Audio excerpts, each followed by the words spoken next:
今天我们来聊一聊河南三支一扶考试大规模作弊的新闻。8月7号，河南省有关部门发布公告，说7月11号组织的2026年河南省三支一扶的考试全部作废。为什么作废呢？作弊的人太多，一般如果作弊的人少，把这几个作弊的人挑出来其他人正常录取不就行了吗？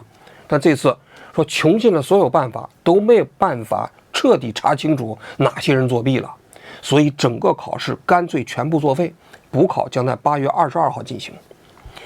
这次河南省2026年的三支一扶考试参加的考生人数有14万1千多人而且不是河南省的考生可以考，全国各地的考生都可以考那么录取的人数是3000多人那你想想这14万人要重新考试那河南省也推出了一些措施对外省的考生重新来补考呢，还给补贴300-400块钱，也算是比较贴心的。但你可以想象损失大了去了就我了解，这是有史以来涉及人数最多的一次就是这个考试作废事件。而且呢，这次的考试作弊它被发现的过程也堪称传奇。所以我们今天就来讲一讲这件事情的来龙去脉这里首先我要讲一下什么叫三支一扶所谓三支一扶就是支农、支医、支教、扶贫。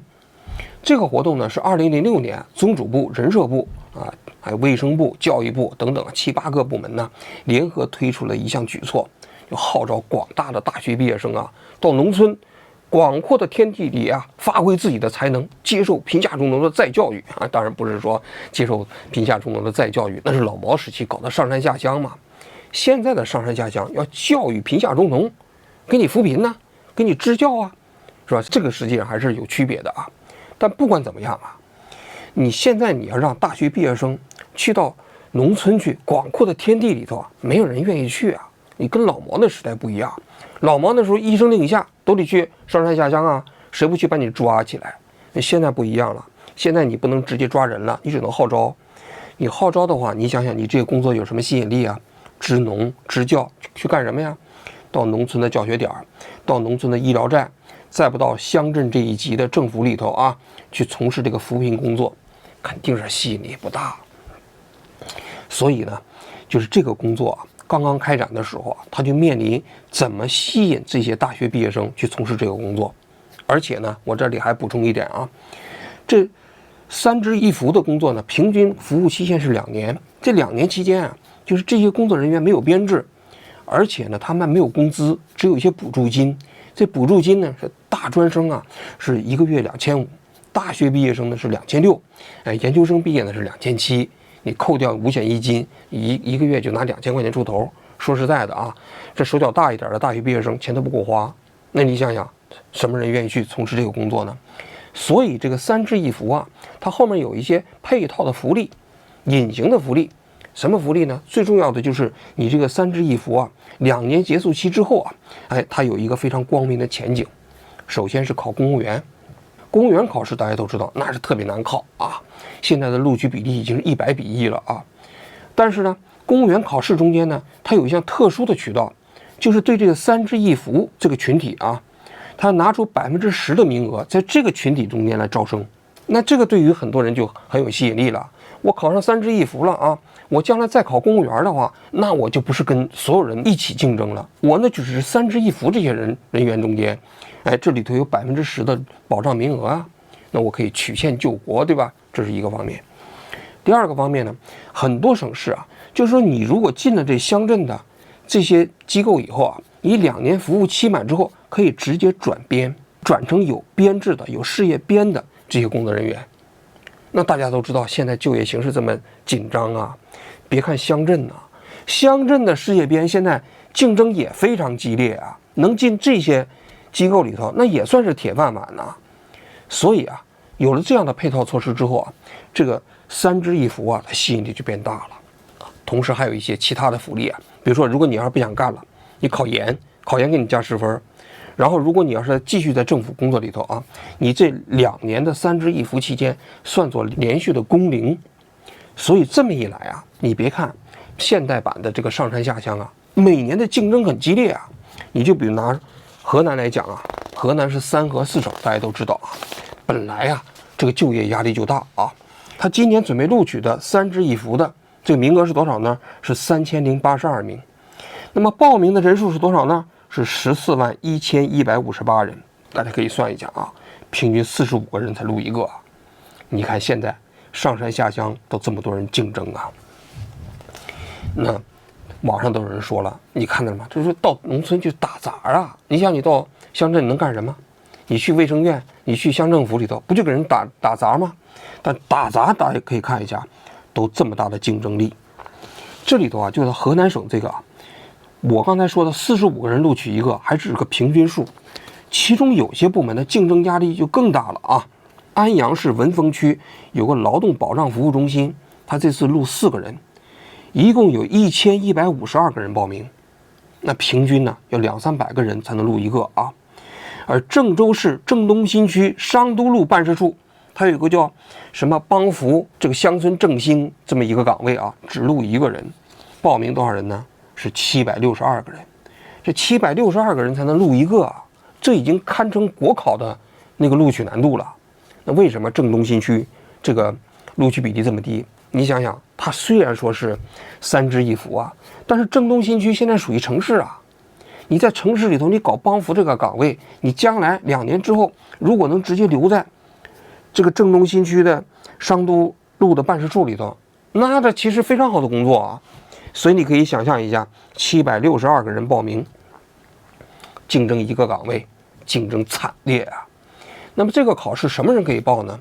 我先这讲什么人不能报，比如说现役军人、刑满释放的人员，这都不能报啊。他的这个报名门槛并不高，大专就可以报，而且还并不需要是应届生。你过去3年毕业的这大专生，你都可以参加这项考试。而且考试的内容就一项，综合知识考试。那综合知识考试呢，也没有大纲，也没有复习提纲，就看你这一个人平时的积累程度嘛。满分是100分。当然，我这2天我为了做这个节目，我专门把那个卷子找来我看了一下啊，那100分不好考，我估计我肯定是考不上。那考什么中华民族伟大复兴，到底是国家的复兴还是个人的复兴？那前面有一部分的这种题在我看来根本就没有什么标准答案，那都是看有关部门的脸色，他想判哪个答案正确，哪个答案就正确了啊。那后面有一些什么逻辑推理题呀，或者说是什么形象思维题呀，它还有一些客观性。那前面这些就完全没有什么客观性，所以我幸亏啊是早年啊是高考考出来了。现在我要是考这个乡政府的，就是3支一扶，我估计我都考不上啊。那么今年呢，河南省的报名截止日期是6月11号，考试呢是7月11号。7月11号考试结束之后啊，很多考生就在网上开始抱怨说今年的考试格外的难。为什么格外的难呢？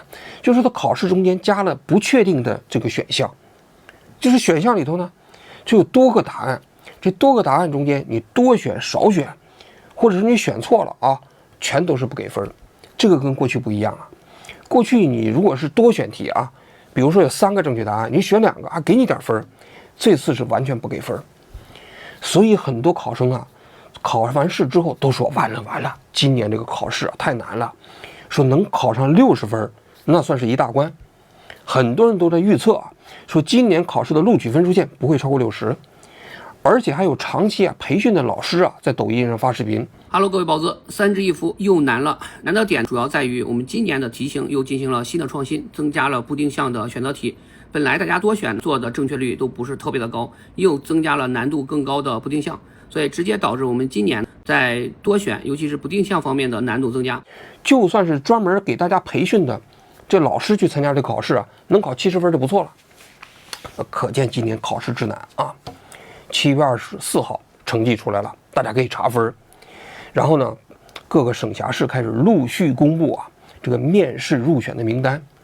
结果这个时候考生呢就在网上对答案呢，然后呢面试录取名单一出来之后呢，大家都开始议论纷纷。为什么呢？说首先是确实是分数低，有些省市啊，有些这个省辖市啊，那最低的录取分数40几分，我们40几分就录取了嘛，对吧？那可见今年的考试确实是比较难。但是呢，在很难的考试中间呢，大家发现啊，有些人呢，人家这个成绩特别好，80、90分啊，他们这个80多分啊，后面紧接着就很多人的成绩啊，它中间是一个断崖的这个领先。什么意思呢？就是说你前面可能有一个80多分的，后面第2名呢可能就60几分了，这中间没有过渡，这就有点蹊跷了啊。按道理来讲啊，你这个考试成绩也是一个正态分布，有人考80多分就应该考70多分，然后考60多分。那你这前面考80多分的，第2名就考60多分，这不是不正常吗？大家觉得蹊跷，这是第一点。第2点，紧随其后，就有人有研究了，说还不仅仅是成绩奇高啊，还发现了一个特殊的规律，就是说往往是某一个地方啊，他这个地方录1个人就有1个人80多分，其他人就60多分；录2个人就2个人80多分，其他人都是60多分；录4个人那就4个人80多分，那其他人呢就可能都是60多分。你就比如说这个安阳市文峰区劳动服务中心，他一共录4个人，这4个人全是80多分，然后第5名开始那就低了。还你比如说这郑州郑东新区的，就刚才我说的那个最难考的760多个人争1个名额的啊，那他呢第1名是将近80分，第2名又变成60多分了。那大家都给人感觉好像这个成绩有点定制的感觉。哎，你这个4个人那就有4个人80多分啊，其他人都没戏啊。然后1个人呢就1个人80多分啊，其他人都没戏啊，这个叫更加不正常了。紧随其后大家就开始扒呀，是这些没考上的考生，我估计心里也不服啊，不服的同时就当起了福尔摩斯。这过程中间就有人考生啊，在这个知乎上就爆料说啊，有3个考生的成绩啊非常不正常，一个是考了84分，一个考了87分，一个考了79分。这87分呢是整个济源市第1名啊。他们考试这个项目里头啊，其他人的成绩最高只有69，你看看跟他们之间差距很大啊。那么这些福尔摩斯们就发现啊，说这3个考生啊，在半个月之前也参加了一项考试，这个考试啊就是乡村扶贫协调员那考试。这次他们考的不是3支1扶吗？3支1扶还不用去乡村呢，你一般都是到乡镇这一级啊。这乡村的扶贫协调员也要考试，这个考试也是考综合知识，跟这次考试的题也差不多。结果这3个人的考试成绩是多少呢？大家一查的发现啊，一个考了59，2个考了58。那你想想，时隔半个月啊，这3个人的成绩啊，就一下子提高到了全省遥遥领先啊，变成了余承东这个水平了，对不对？竹知了的水平了。那这个不太正常了。按道理来讲，一个人的成绩啊，你提高你得有个过程啊。你半个月就从59分、58分这一线，直接提高到84、87、79这一线，大家就觉得明显不正常。于是乎，大家就在小红书啊、抖音啊纷纷控诉。结果这个时候就引来了媒体的报道，荔枝新闻。这个情况我们已经了解了。再调查，这一次考试是省厅统一统筹的，还报名拼签，各地市连报名人数各个岗报多少人都不知道。因为有好几个80分以上来的，第1名和第2名确实差距比较大。我们拿到成绩后，第一手我们就发现这个事情了，也给省里反映了。泄题这不可能，比如说咱们那样吧，17000个考生，只有那个啥，只有16个80以上的，并不多呀。你可以想，如果是泄题的话，它只有16个80以上，没有别的表明人家作弊干啥的。我们也正在做初步调查。就把这些蹊跷的巧合的事情啊都搬出来了，说单列1项你可能是巧合，但这几项都是巧合，还是巧合吗？希望有关部门能够出来啊来回复。结果这时候还发生了一件事情啊，就是考生当时不就质疑你这些那省辖市公布的这个面试名单里头这个成绩遥遥领先吗？跟其他人都断崖式领先吗？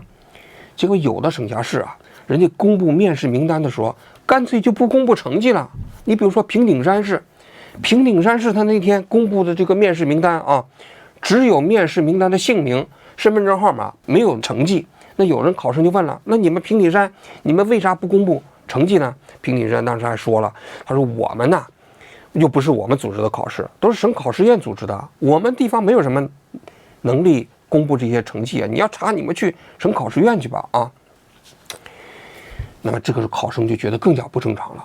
终于在7月27号这一天，河南省的3字一扶这个办公室就专门出来发公告了，说啊，我们注意到有些考生说这成绩遥遥领先，像余承东，我们呢马上组织调查，大家稍安勿躁啊。这第一份公告。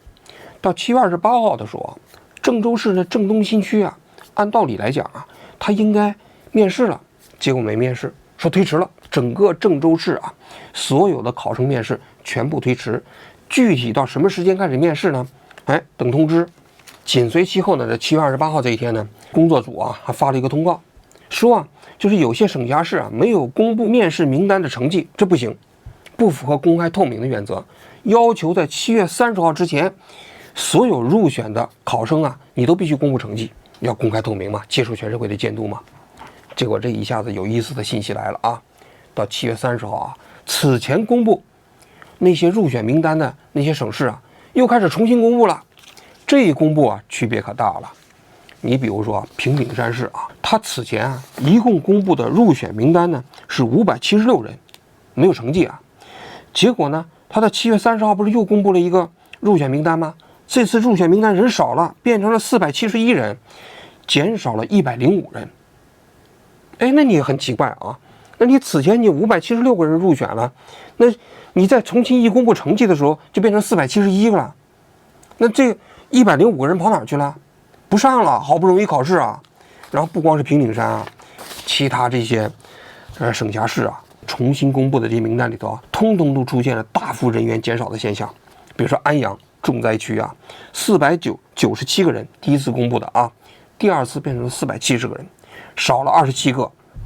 鹤壁市第一次公布146人，第二次公布只有111人了。济源市第一次公布69个人，第二次就只剩50个人了。我粗略统计了一下，整个这2次啊公布的入选名单中间啊，合计少了200多人，将近300人。那这个是非常不正常的。你想想啊，你第一次公布的时候，那这些人都欢天喜地准备去面试了，到第二次的时候，这些人都不去了。而且更蹊跷的是啊，就是这些不去的，第二次公布名单中间不来的，都是第一次公布过程中间的高分。你比如说安阳市啊，当时啊那名单中间所有录取的基本上起点分全是80分呢，但是他第二次再公布剩470个人的时候啊，这些80分的高分的那些考生啊全都不见了，不来了。那么录取的这个考分中间最高的考分就变成60几分了，那就更不正常了，对不对？你想你成绩这么好，你咋不来了呢？按道理来讲，你不来的应该是成绩不好的递补，对不对？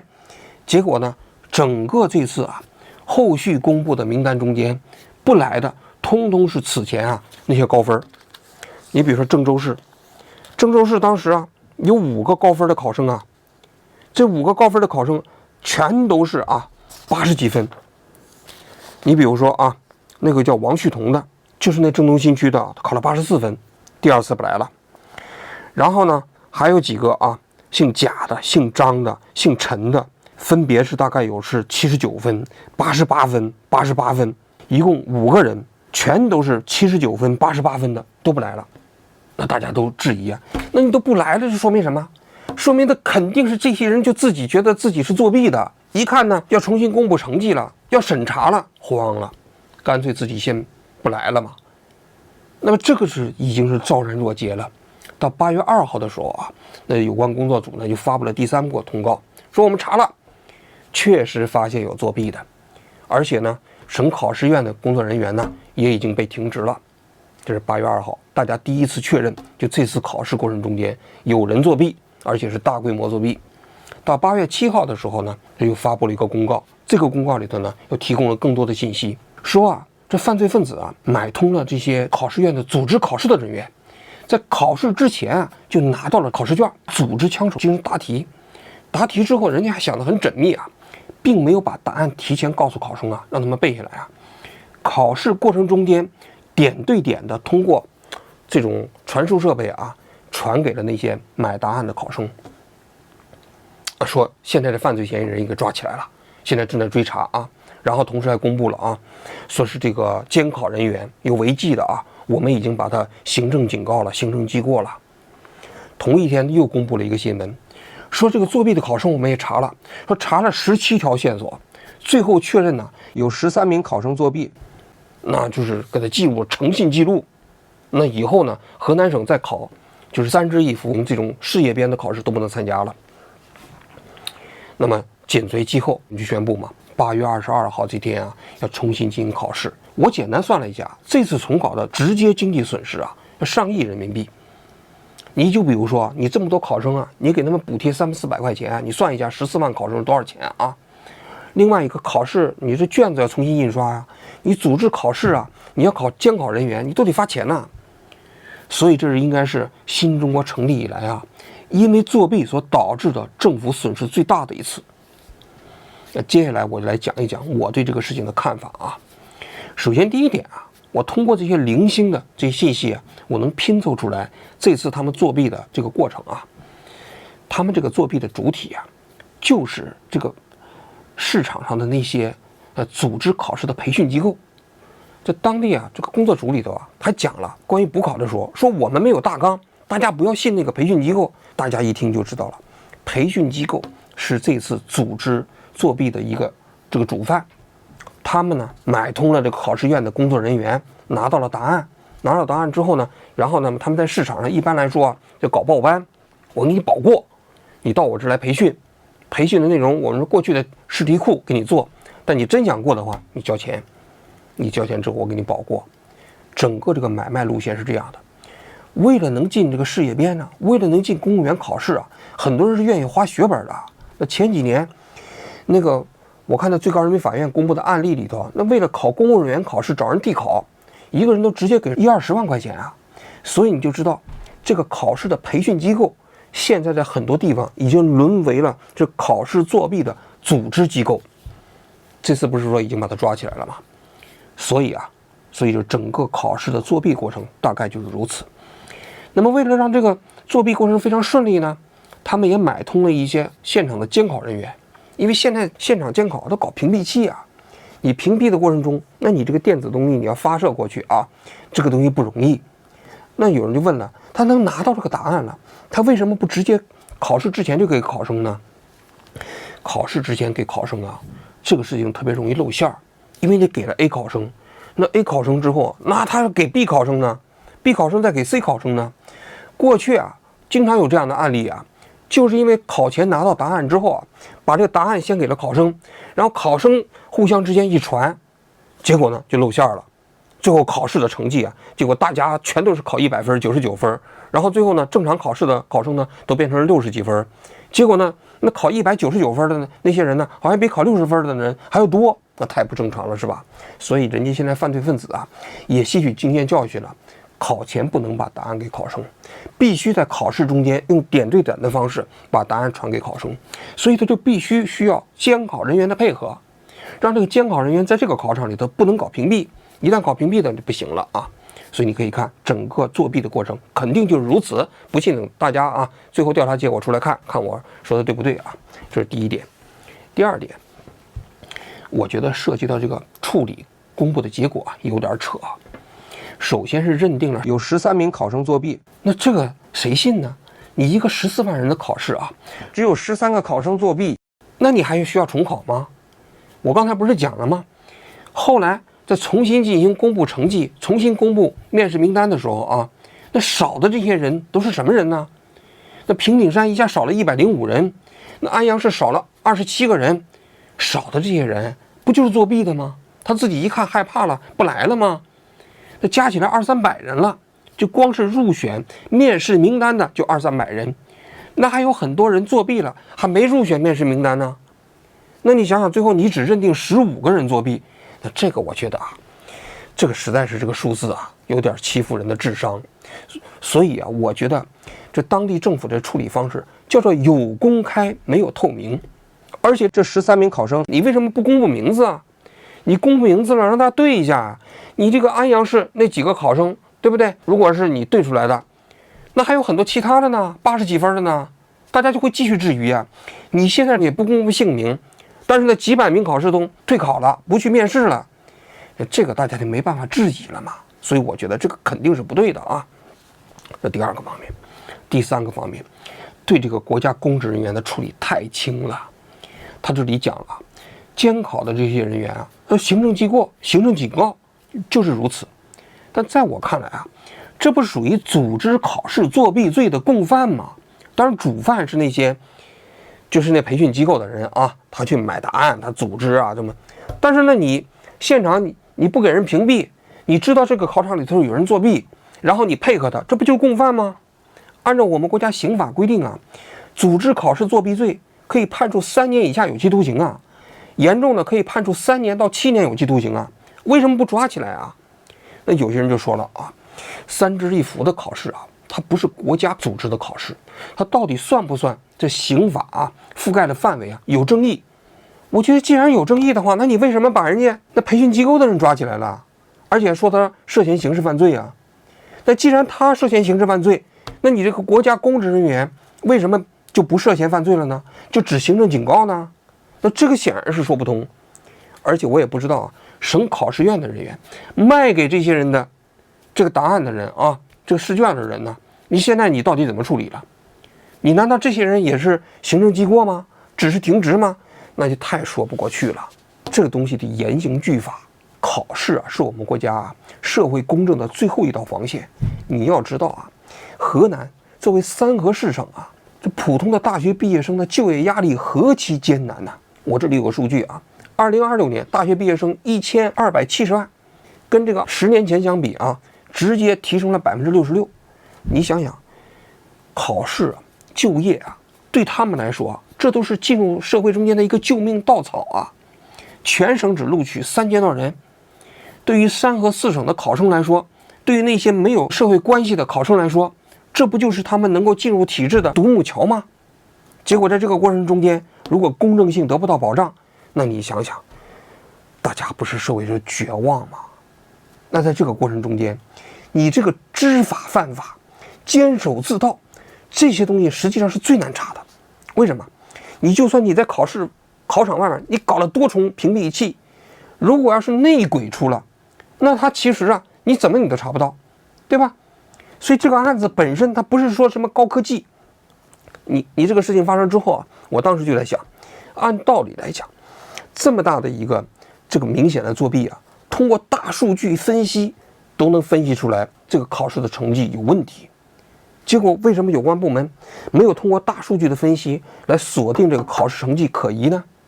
最后是考生当了福尔摩斯，发现了问题，形成了舆论，才推动这件事情的调查呢？它不就是你们内部本身这些人就不想查吗？为什么平顶山在一开始公布面试名单的时候，连考试的成绩都不公布呢？他不就是害怕别人看了成绩之后觉得疑点重重，质疑他们吗？那不是内部有内鬼吗？你现在你只查这个监考人员，然后监考人员你给行政警告，太轻了。那平顶山市的呢？当时平顶山市拒不公布面试名单中间的成绩，这些人他们之间跟这个作弊的人之间有没有利益输送呢？我相信一定有。如果有利益输送，为什么不把他抓起来？为什么不能当作组织考试作弊罪的共犯抓起来呢？如果这些人都不抓，你不能严刑峻法，那你的考试的公平性怎么才能够体现呢？所以啊，这个考试说实在的，补考一次容易，但你让考生啊重新建立对这个考试的信心很难。